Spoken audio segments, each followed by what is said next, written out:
Hi, everyone. Judge Andrew Napolitano here for Judging Freedom. Today is Tuesday, July 28th, 2026. My dear friend Scott Ritter joins us now. Scotty, always a pleasure, no matter what we're talking about. I'd like to discuss first Russia, Ukraine, and then the Iran situation. What is the current status of the special military operation in Ukraine as you understand it? It's become more special as we speak. And I'm glad to use that term, special military operation, because it distinguishes the reality that Russia hasn't been at war with Ukraine, that Ukraine has been given a great deal of latitude that would not be afforded nations at war, latitude that allows for normalcy of life. The ability to engage in commerce without disruption, in things of this nature, almost a singular focus on the war at the front and that aspect of Ukrainian societal interaction that directly relates to the war. For instance, if you have an air base with airplanes, if you have a factory producing drones, these will be struck. But because Zelensky made a decision on 25 June to engage in a 40-day war, a drone war, long range and intermediate range strikes against the strategic depth of Russia, and that he has expanded the target deck to go beyond those targets which could be legitimately claimed to be military related. For instance, hitting oil refineries. It's a legitimate target of war. Hitting Russian defense industry factories, a legitimate target of war. People will say, well, why is Russia letting them get away with this? Well, in a way, Russia's hitting the same targets in Ukraine.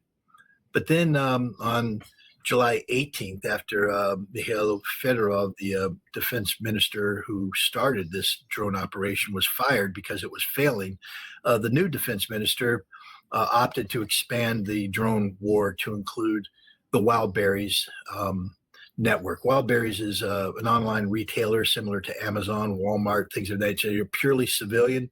It's a multi-billion-dollar industry, and the Ukrainians started striking Wildberry distribution centers, warehouses. It'd be the same thing of hitting a Walmart distribution center, etc. They burn easy. They're full of cardboard boxes, and it makes for spectacular imagery. It was a fatal mistake, because now what Russia has done is taken the gloves off. What they've said is that Ukraine will no longer exist as a modern nation state. Ukraine has been bragging for some time that they've controlled the Black Sea. They've kicked Russia out of the Black Sea. That's because Russia let them. Russia wasn't going to escalate this conflict unnecessarily. Russia also had an obligation, through arrangements made with the West, to allow Ukraine to ship grain out of their ports and allow commerce to go in. Russia just shut the Black Sea to Ukraine. Ukraine no longer has access to the Black Sea. Ukrainian ports are being shut down. Ships are being sunk. Port facilities are being destroyed. This should have been done a long time ago if Russia was at war. If Russia had done this in 2022, 2023, the war would be over at that time. But Russia is shutting down the Ukrainian economy. Ukraine made a decision they were going to strike Russian gasoline stations. Russia has shut down all of the gas stations along the front line, and now they're driving it backwards. There will be no gas stations left in Ukraine by the time Russia's finished. There will be no distribution centers. Ukraine will run out of supplies. At the same time, Russia is destroying Ukraine's industrial infrastructure, massive strikes on the totality of the industry, even if it's dual use or in some cases singular use. Russia understands that Ukraine has taken their drone manufacturing capacity and distributed it into the private homes of Ukrainian citizens, into the basements of apartment buildings, and into the storage facilities of shopping centers. Those shopping centers no longer will exist. The winter is coming. We're still in the midst of summer, but winter is coming. And when winter arrives in Ukraine, there will be no heat, no energy, no power, ability to produce power. There will be no food, no supplies, no nothing. Ukraine is dead as a nation state. That's what's happening, Judge. The Ukrainians made a decision, a fatal decision, to expand this war to hurt the Russian people. This is a stated goal and objective of Volodymyr Zelensky when he announced the 40-day drone war, to bring the pain to the Russian people, to make the Russian people understand what war is. All you do is kill yourself, pal. The Western media seems to have dialed back its cheerleading for Ukraine and its claims that Ukraine was winning. I mean, you have written and spoken extensively about this, particularly mentioning some people who are prominent in doing it, but I haven't heard those voices, nor have I heard the level from the Western media in the past couple of weeks. Has the media learned what you just articulated? The situation on the ground is changing and is about to change radically. I don't know if the media has. They're still echoing nonsense, claiming that. I mean, right now, a prominent theme is that Russia is winning, but it's a Pyrrhic victory. I mean, study history. King Pyrrhus, I think 279 BC, fought a battle, Aculum, against the Romans and won, but he lost 20% of his army and was unable to continue the campaign. So he won the battle, lost the war, a Pyrrhic victory, basically implying in a war of attrition that you're suffering more losses than your enemy and your losses can't be replaced. What is it about the Russian conflict that lends itself to that? Nothing. It is a war of attrition. It's Ukraine that's running out of men, Ukraine that's running out of equipment, the West that can no longer supply Ukraine, Russia that has more than sufficient manpower, Russia that has a defense industry firing on all cylinders. Anybody using the Pyrrhic victory analog is intellectually dishonest and trying to deceive, and that's the problem. The entire Western embracing of the pro-Ukrainian, Ukraine is going to win narrative has been built on a bodyguard of lies, a fabrication. Zelensky thought he was flying to Washington, D.C. today to be greeted as a conquering hero. Nobody greeted him at the airport. He got off the airplane and he had his corruption scandal-ridden ambassador greeting him, and the pilot had to come down to have a two-person greeting team. He's going to go to the White House, and I think it's going to be a worse result than what happened the last time he went to the White House, because he's a loser. This is the reflection. The other thing is, I think even the West understands that Zelensky went a bridge too far in striking wildeberries. I mean, there are, of course, pro-Ukrainian outlets that will say, aha, look at the pain we brought. But I think most people realize that what goes around comes around. There is cause and effect. Newton's third law of physics applies to geopolitics. And when you bomb civilian targets, expect civilian targets to be bombed in return. And you and I have had this conversation in the past. Whatever Ukraine sends into Russia goes pop. It doesn't hurt. It creates flames, it creates photo opportunities, but it doesn't bring real pain. It's like a mosquito bite. Russia responds with things that go boom. So Ukraine is biting Russia with a mosquito. Russia's amputating Ukrainian arms in response. This war isn't going to last for long, and I think the media is recognizing this. And I think they also recognize that none of the solutions that the West has proffered to help Ukraine, air defense, they say they need. There is no air defense in Ukraine today. Russia has free reign. So Trump offers a license that isn't going to produce a single patriot under ideal circumstances for 2 to 4 years. How does that help the situation today? It doesn't. Nothing the West is offering Ukraine is going to resolve any of the problems that Ukraine faces today. Ukraine will freeze to death and starve to death this winter if they last that long. Has the Russian military recently called up 500,000 more men? No, the Russian military hasn't called up 500,000 more men. Vladimir Putin signed a decree increasing the size of the Russian military to include an additional 25,000 active duty troops. And people are going, oh, there must be desperation. No, it's just back in 2006, Russia did away with what they call construction battalions, or they reduced the number of construction battalions. And the decision is because of the absolute need for the ability to reconstruct the new Russian territories when this war ends, because Russia knows this war will end and they will win. And when they do win, they need to go in and rebuild the towns, the cities, and they need construction battalions, military construction battalions. So Vladimir Putin signed into law the ability to increase the size of the Russian army to include 25,000 additional active duty troops that are exclusively construction battalion. The 300 to 500,000 mark is a Western propaganda ploy, indicating the desperation on the part of Russia. People should instead reflect on what Vladimir Putin did yesterday when he spoke to the State Duma. While he was issuing out awards, somebody apparently turned to him and said, "Mr. President, we support you, but go harder, go stronger, be bolder." And he mentioned that in front of the Duma. He said he wants me to go bolder. Should I go bolder? The Duma shouted yes. Anybody who thinks, including some people that appear on your show, that Vladimir Putin is going to suffer a reversal on September 20th at the Duma elections doesn't understand the dynamic of Russia at all. Vladimir Putin just got permission from the Duma to do anything he wants to do to increase the pressure on Ukraine. Now, he also spoke of Odessa as a Russian city. He spoke about the partitioning of Ukraine, all things that nobody in Ukraine wants to hear. But this is the new reality of Ukraine. This is their future, a partitioned nation where they lose access to the Black Sea. Odessa is a Russian city. But to take Odessa will require increasing the number of troops. Now, he hasn't announced it, but he is creating the conditions that would allow him to mobilize people. The 300 to 500,000 number is common sense. If you draw a line showing what Russia would have to take if they took Odessa, you're increasing frontage and you're increasing territory. If Russia has 700,000 troops committed to the SMO area now, and you expand it into Odessa, military math suggests that you'll need an additional 300 to 500,000 troops to occupy that territory. So this is the direction I believe Russia is going, but Vladimir Putin hasn't made that decision yet. He is involved in creating the political framework that would make that decision viable if and when the time comes. What is the military significance of the entry, or I should say re-entry, of General Surovikin into the senior command? Well, it's interesting. There was a time in the U.S. military where military leaders could be removed and then brought back in. Terry Allen is very famous from World War II. The commander of the Big Red One on Sicily got relieved of command. Said he was exhausted. If that was today, he'd be fired, drummed out, never seen again. Instead, they brought him back, and he was a very successful division commander throughout the war. Surovikin was the commander of the SMO.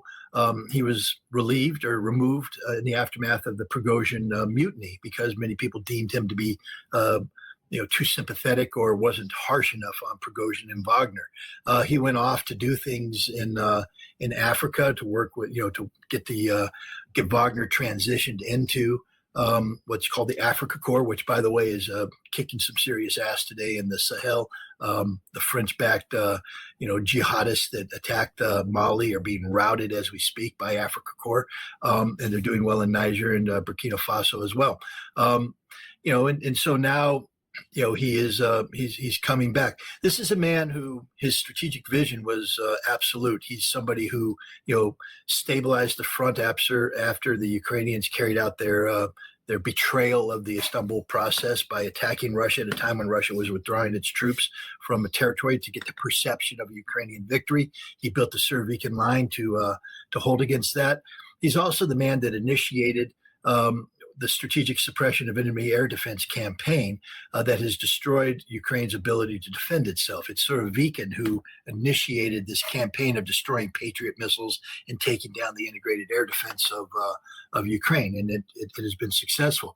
This is a man possessing strategic vision, and if you're going to expand this war, you need somebody that has that capacity, has the respect of the Russian soldiers. So I think, I don't know exactly what Surovikin is going to be doing, if he's going to be doing anything at all, but the reintroduction of him shows, one, the maturity of the Russian military to bring capable generals back in, if needed. And two, it implies that Russia is getting ready to do something big. Surovikin's a big operation kind of guy. Has Crimea effectively been cut off from the Russian mainland? No, absolutely not. This is just an absurd, bold-faced lie told by people. Look, I'm trying to be nice here, but Gilbert Doctorow is just a propagandist of the worst order. He's somebody who has come out and misrepresented a presentation made by the Russian government in Vienna about the war crimes committed by Ukraine. He lied about statements made by the governor of Kherson, by statements made by the ambassador at large for war crimes, by the ombudsman for children's rights. I know all these people. I personally know them. I'm friends with them. I talk to them frequently. And to have somebody come on your program and elsewhere and openly lie about this is disturbing in the extreme. But it's done because Gilbert Doctorow and others are tasked with creating the perception that Russia is losing this war, that Kherson and Crimea is uninhabitable. The Ukrainian drone operations are causing problems for Ukraine. I mean, for Crimea, there's no doubt about that. A state of emergency, however, does not mean that that Crimea is uninhabitable. There are millions of people living there who haven't fled, who wake up every morning and put food on the table, go to work. There's gasoline, believe it or not. It just means that changes have to be made under wartime conditions. But while this state of emergency is taking place, what Gilbert Doctorow and other people don't acknowledge is that Russia is killing every single person responsible for bringing pain to Crimea. The Ukrainians are losing 80 to 100 and even more now of their most experienced drone operators every day. Every time a drone flies and strikes Ukraine, the Russian ISR, intelligence, surveillance, reconnaissance, pinpoints it, hammers it, and kills them. Then the Ukrainians bring in new people, they die. Eventually, Ukraine will run out of drone operators and drones far before life becomes intolerable in Crimea. Gilbert Doctorow talking about 80-year-old retirees on top of a hill, unable to get to the bottom because there's no gasoline for a Tatar cab driver to bring them down, does not mean that Crimea has become uninhabitable. I've been to Crimea. I know people in Crimea. They live in Crimea. I wouldn't send my kids to a children camp right now in Crimea because of the war crimes of the Ukrainian government. But millions of people live in Crimea. They thrive in Crimea. They're doing okay. It's not uninhabitable, and it doesn't indicate that Russia's losing the war. Crimea is not cut off from anything. Switching to, thank you, Scott. Switching to Iran, why is it that Trump backed off his most recent threat, articulated about a week ago, of a major escalation? He used the phrase, the gates of hell, which he said would happen last weekend, and then he backed off. What happened? He ran out of ammunition. You can't go to the gates of hell if you don't have any ammunition to get you there. He's out of ammo. The Iranians aren't out of ammo. He's out of targets. The Iranians aren't out of targets. What happened is that Iran started putting the hammer down on Kuwait, hitting critical infrastructure targets. Kuwait was one or two more salvos of Iranian missiles away from dying as a nation state, losing all ability to generate fresh water through desalination plants were being destroyed, or generate power because the power plants were being taken off the grid. And had Trump initiated this conflict, then all of the oil production capacity of Ukraine would have been annihilated, along with Bahrain and perhaps even Saudi Arabia. The big wake-up call came when the Houthis struck a Saudi refinery. Again, there's people that have been on your show that like to talk about Ukrainians striking Russian refineries, and they say the devastation of it. Well, every single one of those Russian refineries gets brought back into service a week and a half later. It's a temporary disruption. The Houthi just struck a Saudi refinery. It went boom. It didn't go pop. It went boom. Compare and contrast the flames coming out. That place is off the grid for years. And now the biggest Saudi oil refinery was also struck as a warning sign.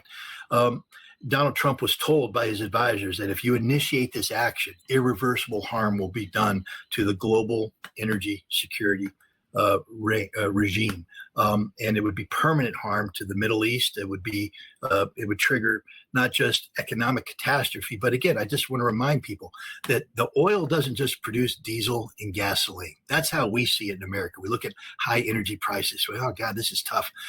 Oil produces everything. People who are watching the show, look at your desk. Look at everything's on your desk.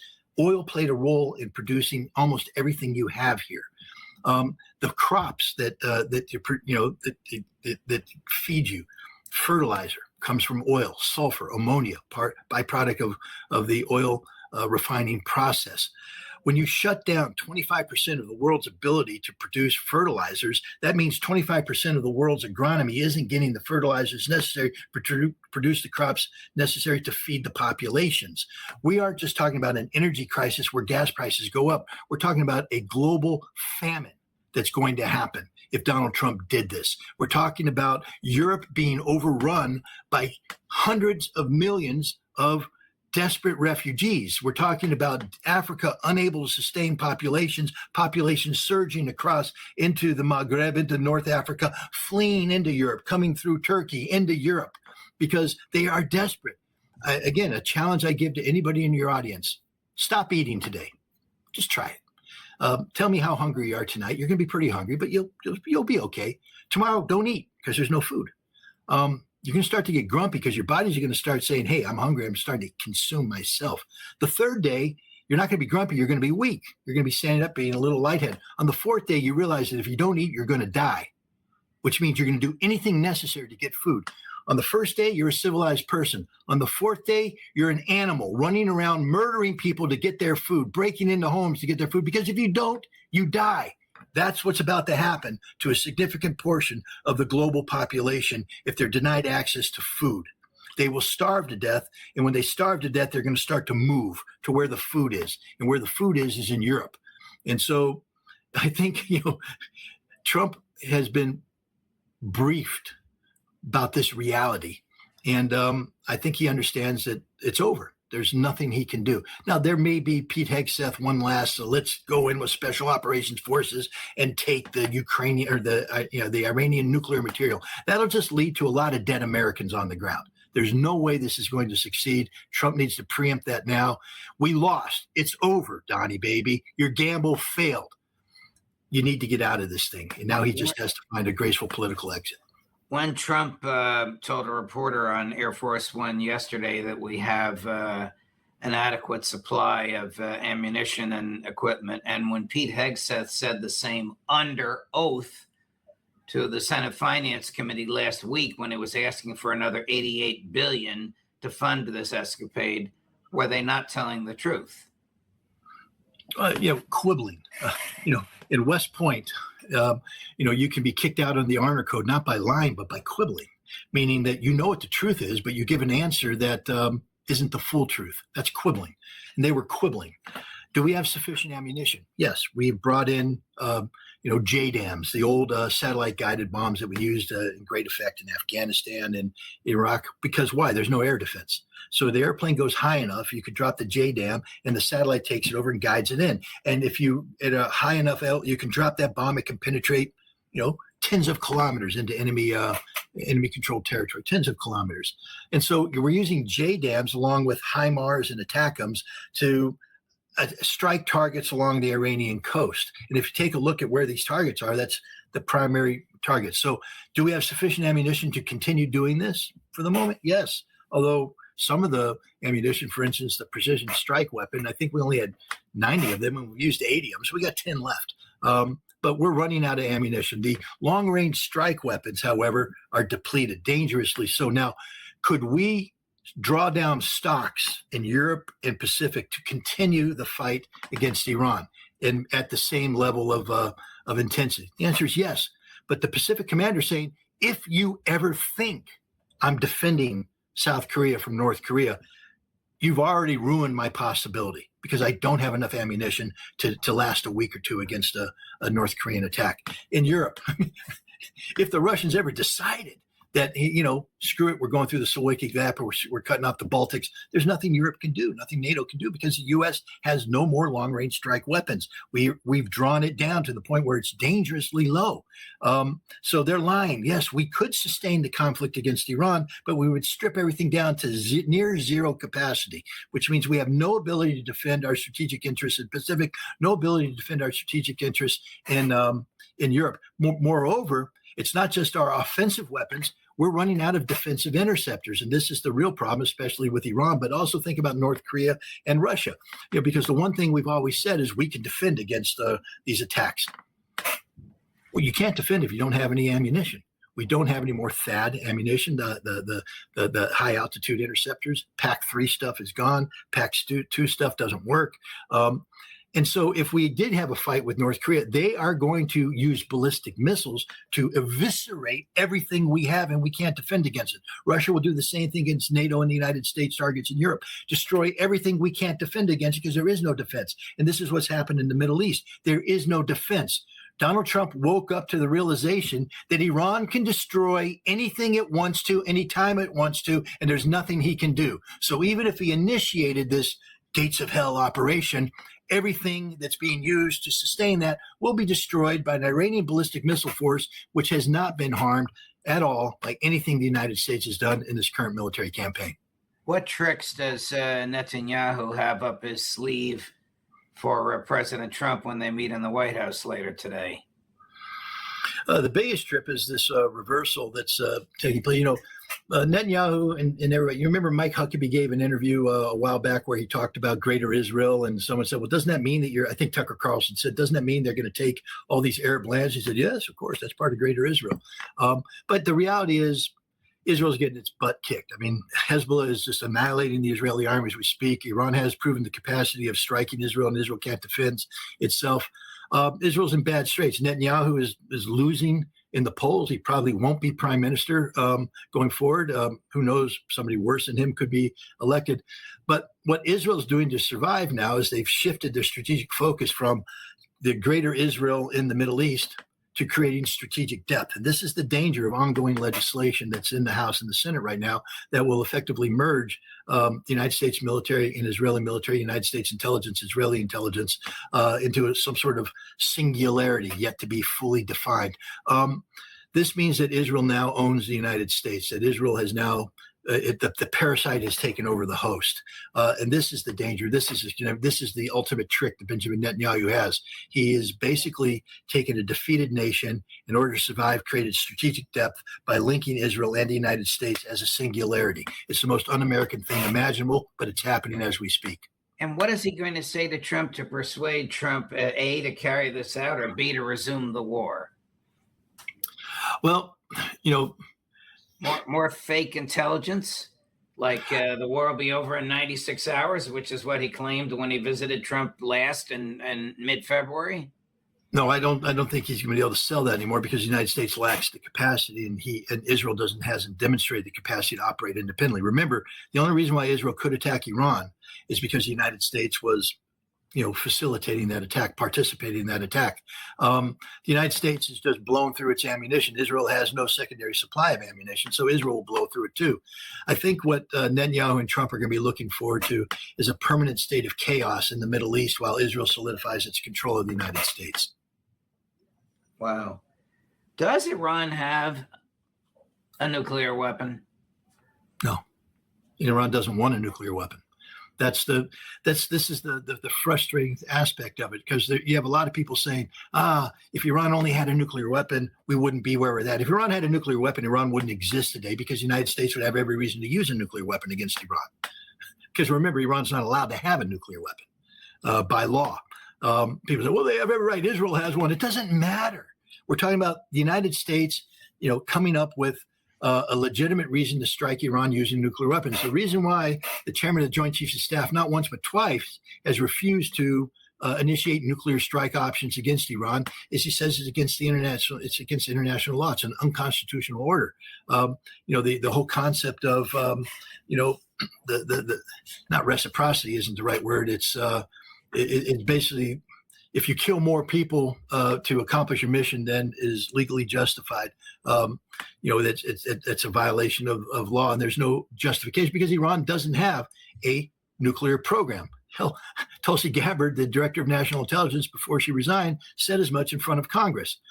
Now, if we change the script and say Iran has a nuclear weapon, now Iran becomes an existential threat to American allies and American forces in the region, and we can come up with a nuclear strike plan if that's the only thing left to remove it. So there is, this is the danger of this discussion. Iran doesn't want a nuclear weapon. Iran doesn't have a nuclear weapon. Iran is not trying to produce a nuclear weapon. Iran won this war without a nuclear weapon. That's the thing that people don't quite get. Why would Iran want a nuclear weapon? It means they die. Iran just defeated 2 nuclear powers using conventional ballistic missiles. They won. It's over. They own the Strait of Hormuz. We're never getting it back. They shut down Bab el-Mandeb. We can't open it without Iranian permission. It's finished. And they did it without nuclear weapons. So why, at this moment of their ultimate victory, would Iran commit suicide by developing a nuclear weapon they don't want and they don't need? Wow. Here's a slightly different view of this from our friend and colleague Larry Johnson on another show last night, number 14, Chris. Iran has reached that proverbial fork in the road that either the United States makes the necessary concessions that Iran is demanding to go back to the MOU and follow the MOU, adhere to it, or else Iran has decided that it has no alternative but to develop or deploy a nuclear weapon. Now, not use it, but to demonstrate, okay, we got it now, we have it, and if we're attacked, we can use it. That will be a complete game changer in the region. I disagree. I mean, I don't know Larry's sources. I don't know if this is, analysis on his part, in which case I've put forward an analytical model that argues against it. If he's saying he has a source, I don't know the sources. I will say that, there's nothing coming out of Iran that suggests that Iran is pursuing a nuclear weapon. Again, there's no need for Iran to produce a nuclear weapon. A nuclear weapon would open Iran up. I can just tell you that if Iran develops a nuclear weapon, there is no more legal constraints against the chairman of Joint Chiefs of Staff greenlighting a nuclear strike plan against Iran. And this nuclear strike plan would be devastating because you have to eliminate Iran as a nuclear power, meaning you're not just striking potential nuclear production facilities, you're taking out regime targets, you're taking out the regime, you're destroying the nation state. It would be the total annihilation of Iran, justifiable under normal military thinking, because remember, and Larry, they're not allowed to have a nuclear weapon. They're not allowed to have it by law. They haven't gone through the process of withdrawing from the NPT. They are still a signatory of the NPT, and withdrawal from the NPT is not instantaneous. Look at the North Korean president. You have to declare intent, and it takes time to withdraw. So the second they declare intent to do that, the United States has to assume that they are producing a nuclear weapon, and it changes the legal and operational dynamic when it comes to nuclear war planning. So I respect Larry tremendously. We're friends with Larry. I'm still friends with Larry. I'm not saying I'm not friends with Larry. I'm just saying on this point, I disagree with him. I don't have access to his sources, so I can't fully evaluate his sources, but I think that the analytical framework to sustain this argument is fundamentally flawed. Do we know how many Americans have died? How much many military personnel have died since Iran 3.0? I guess we can go back to June when all this started. Do we even know what the number is, or is the Pentagon acting like the IDF? Well, for the moment, the Pentagon isn't the IDF. If we get this merger, then it becomes the IDF. But at this point in time, if you're in the Joint Special Operations community, if you're part of a deniable military activity, your death can be disguised as operational accidents. This is historically something that happens. But if you're not part of that community, when you die, there are literally legal responsibilities when it comes to notification of family. By law, it has to be done. And unless the military is totally capitulated, I can't see a commander, disguising deaths, hiding deaths. I don't think there's a morgue full of dead American bodies that isn't being told about. I think that the casualties probably are what they have been announced. What they aren't talking about is the number of wounded. When you die, there is family notification problems. There's legal things that comes to, handling, death benefits and things of that nature that have to follow through by law. And I don't see any military commander willing to throw away his career and go to jail for violating the law. It's an unlawful order to do things to hide that casualty, because these are not deniable troops. The number of wounded, however, I think we're not talking about. And I think the number of wounded is into the many of hundreds, maybe even more now. And we're disguising that number. And there is, reporting out that the Pentagon is just suppressing the ability to report wounded. They have a legal obligation to report dead, but they don't have a legal obligation to report wounded. And I think that's a large number that would shock the American people. Scotty, you're on fire. I love it. The audience loves it. Thank you very much, my dear man. Very, very grateful for all your analysis. Thanks for having me. Pleasure.